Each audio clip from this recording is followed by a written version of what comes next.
بسم اللہ الرحمن الرحیم۔ ناظرین محترم، السلام علیکم ورحمۃ اللہ وبرکاتہ۔ آپ حضرات کے سامنے قربانی کے اہم اور ضروری مسائل کا بیان چل رہا ہے۔ اسی سلسلے کی آج آخری کڑی ہے۔ چند مسائل رہ گئے ہیں جو انتہائی اہم اور ضروری ہیں، ان مسائل کا ذکر آپ کی خدمت میں کیا جا رہا ہے۔ اس میں حرف تہجی نون سے شروع ہونے والے دو مسئلے ہیں۔ سب سے پہلا مسئلہ یہ ہے کہ نیل گائے کی قربانی کیا صحیح ہے؟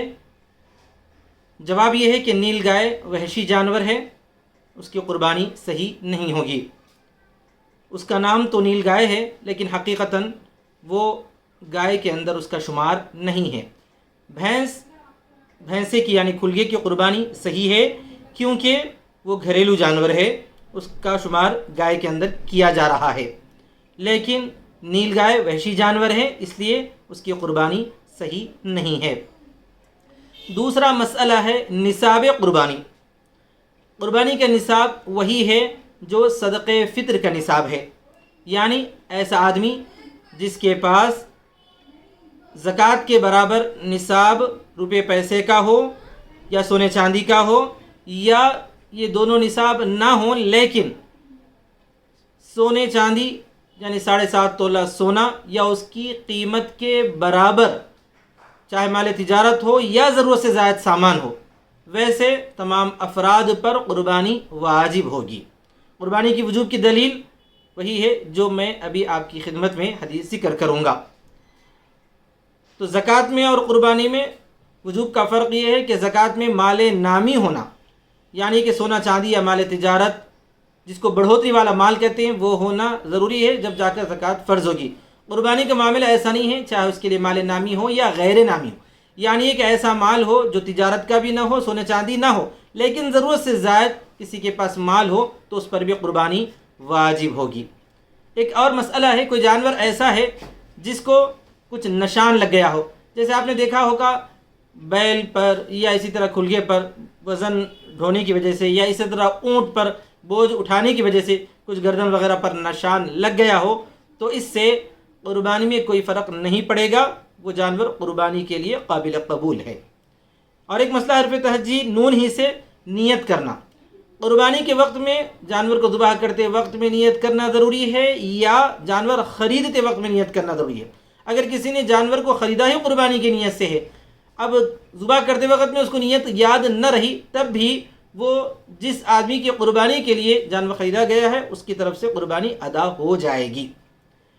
اور اگر جانور کو یوں ہی خریدا لیکن جس وقت قربان کر رہا ہے اس وقت نیت یاد نہیں ہے، تو پھر قربانی ادا نہیں ہوگی۔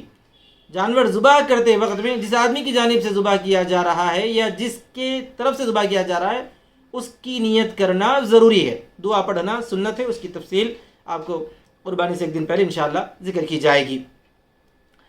اسی طرح اور ایک مسئلہ ہے حرف تہجی واو سے وصیت کا معاملہ۔ دیکھیے، وصیت کہتے ہیں ان الفاظ کو جو دنیا سے رخصت ہونے والا، انتقال کرنے والا اپنے ماتحتوں کو کرتا ہے، اس کو شریعت میں وصیت کہتے ہیں۔ اگر کسی آدمی پر قربانی واجب تھی اور انہوں نے ادا نہیں کی، لیکن انہوں نے جو ہے انتقال سے پہلے وصیت کی اور ان کے میراث کے اندر مال موجود ہے، تو مال وراثت تقسیم کرنے سے پہلے انہوں نے جو قربانی کی وصیت کی ہے، تہائی مال سے اس وصیت کی قربانی کی جائے گی۔ اور قربانی کرنا ان کے ولی یا ان کا جو بھی وارثین ہیں، بیٹا وغیرہ، ان پر یہ کرنا ضروری ہے۔ اور یہ بات بھی ذہن نشین رہے کہ وصیت والی جو قربانی ہے، واجب قربانی، اس میں سے رشتہ دار وغیرہ نہیں کھا سکتے، اس کا پورا گوشت قربانی کا صدقہ کرنا ضروری ہے۔ لیکن اگر کسی نے وصیت نہیں کی، ویسے ہی مرحوم کی جانب سے ان کے افراد خاندان کر رہے ہوں، بیٹا وغیرہ کر رہا ہو، تو وہ نفل قربانی ہے۔ اس قربانی کو، اس کے گوشت کو وہ خود بھی استعمال کرتے ہیں، دوسروں کو بھی کھلا سکتے ہیں۔ اسی طرح اور ایک بات یہ ہے کہ مرنے والے نے وصیت تو کی ہے لیکن ان کی میراث میں کوئی مال ہے ہی نہیں، لیکن ان کے افراد خاندان نے یہ سمجھا کہ والد کی یہ خواہش تھی، وہ قربانی نہ کر سکے، لیکن ہم ان کی جانب سے کر رہے ہیں، یہ اگر تصور کر کے کر لیں تو وہ بھی نفل قربانی ہی میں شامل ہوگی۔ ایک اور مسئلہ ہے حرف تہجی واو سے جو بہت زیادہ پوچھا جا رہا ہے، وزن سے جانور خریدنا۔ سب سے پہلی بات تو یہ ہے کہ جانور عددی شے ہے، یعنی یہ کہ اس کو جو ہے تول کے حساب سے نہیں بلکہ عدد کے حساب سے یہ جانور اتنے کا ہے وہ جانور اتنے کا ہے اس طرح پر خریدنا چاہیے۔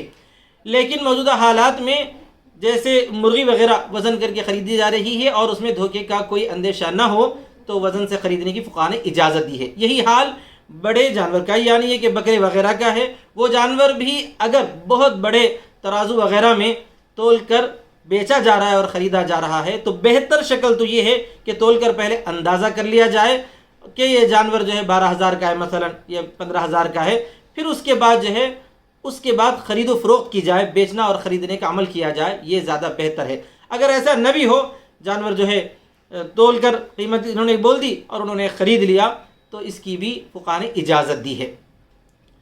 اور آخری ایک چیز یہ ہے حرف تہجی واو سے کہ وعید، جس آدمی پر قربانی واجب ہو اور اس نے قربانی ادا نہ کی ہو تو اس کے لیے رسول اکرم صلی اللہ علیہ وسلم نے شدید وعید بیان فرمائی ہے۔ حدیث مبارکہ ہے کہ من وجد ساعة لأن يضحي فلم يضحي فلا يحضر مصلانا، جس آدمی کو گنجائش ہو کہ وہ قربانی کر سکے، یعنی جس پر قربانی واجب ہوتی ہے اور اس کو سہولت سے جو ہے قربانی ادا کرنے کا موقع ہو، پھر بھی وہ نہ کر سکے تو وہ ہماری عیدگاہ نہ آئے۔ نبی کریم صلی اللہ علیہ وسلم کی اس ارشاد کا مقصد شدید وعید بیان کرنا ہے کہ قربانی افضل ترین عمل ہے اور میری خاص سنت ہے، اور جو ہے اس حدیث سے تو قربانی کا وجوب سمجھ میں آ رہا ہے۔ ایسے آدمی کو آپ صلی اللہ علیہ وسلم تنبیہاً فرما رہے ہیں کہ وہ ہماری عیدگاہ کے اندر حاضر نہ ہو، یعنی یہ کہ ان کو اسلام پر جو اللہ تبارک و تعالیٰ کا شکر ادا کرنا چاہیے اس کا کوئی احساس نہیں ہے، اس لیے آپ صلی اللہ علیہ وسلم نے یہ شدید وعید بیان فرمائی ہے۔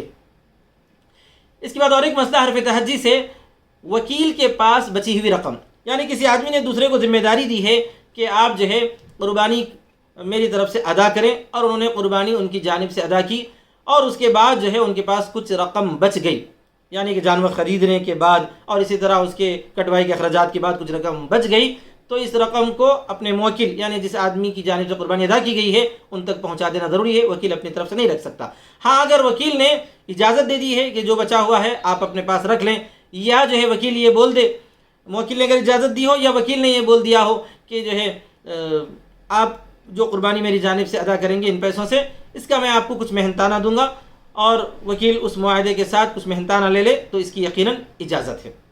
ایک اور مسئلہ ہے وہ یہ ہے کہ قربانی عبادت ہے، اور اگر قربانی کے بڑے جانور میں جس میں 7 حصے ہوتے ہیں اس جانور میں اگر کوئی عقیقے والا شریک ہونا چاہے تو یقیناً شریک ہو سکتا ہے، وہ اپنے بیٹے کی جانب سے 2 حصے عقیقے کے یا بیٹی کی جانب سے 1 حصہ عقیقے کا کر سکتا ہے۔ اسی میں ایک مسئلہ یہ بھی ہے کہ کیا ولیمے والا بھی قربانی کے مشترک جانور میں حصہ لے سکتا ہے؟ تو جواب یہ ہے کہ ولیمہ بھی عبادت ہے، رسول اکرم صلی اللہ علیہ وسلم کی سنت ہے بطور ولیمہ اگر کوئی آدمی جو ہے ولیمے کے لیے جانور میں شرکت کر رہا ہے، خاص ولیمے کے لیے، صرف دعوت کھلانے کے لیے نہیں بلکہ ولیمے کی سنت ادا کرنے کے لیے اگر کوئی آدمی بڑے جانور میں شریک ہوتا ہو اور اس کا 1 حصہ یا 2 حصے یا 3 حصے اپنے لیے مقرر کرتا ہو تو اس کی اجازت ہے، دوسرے آدمی کی قربانی ادا ہو جائے گی۔ وجہ اس کی یہی ہے کہ ولیمہ عبادت ہے اور سنت ولیمہ ادا کرنے کی نیت سے اگر کوئی آدمی شریک ہو رہا ہے تو دوسروں کی قربانی ادا ہوگی۔ صرف گوشت کھانے کی مقصد سے یا دعوت کرنے کے مقصد سے قربانی کی نیت کے بغیر اگر کوئی شریک ہو رہا ہے تو اس کی بھی تو قربانی ہے ہی نہیں، اس کی وجہ سے دوسروں کی قربانی بھی ادا نہیں ہوگی۔ اس کے بعد حرف تہجی ہے سے ایک مسئلہ ہے ہرن کی قربانی کے تعلق سے۔ ہرن وحشی جانور ہیں، اس کی قربانی ادا نہیں ہوگی۔ قربانی کے بارے میں اس سے پہلے بھی آپ کے سامنے ذکر کیا جا چکا ہے کہ 3 قسم کے جانور ہیں، گائے، بیل، بھینس، کھلگا اس کے اندر آتے ہیں۔ اسی طرح پر جو ہے اونٹ، اونٹنی اس طرح، اور تیسرا جانور ہے جو ہے بکرا، بکری، بھیڑ، دمبا، دمبی وغیرہ۔ ان کے علاوہ وحشی جانوروں وغیرہ کی قربانی صحیح نہیں ہوگی۔ تو ناظرین محترم، یہ چند مسائل تھے جو حرف تہجی الف سے لے کر حرف تہجی جو ہے آخر تک، یا سے کوئی مسئلہ نہیں اہم نظر آیا تو اس کا میں نے ذکر نہیں کیا ہے، تک کہ اہم اور ضروری مسائل آپ کی خدمت میں رکھ دیے گئے ہیں۔ دعا ہے کہ اللہ تبارک و تعالیٰ تمام مسلمانوں کی قربانیوں کو قبول فرمائے اور قربانی خالص اللہ کو راضی کرنے کی نیت سے کرنے کی ہم سب کو توفیق عطا فرمائے۔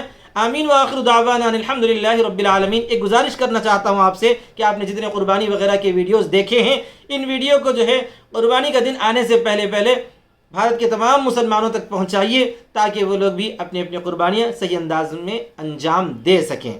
جزاکم اللہ خیر و احسن الجزاء، والسلام علیکم ورحمۃ اللہ وبرکاتہ۔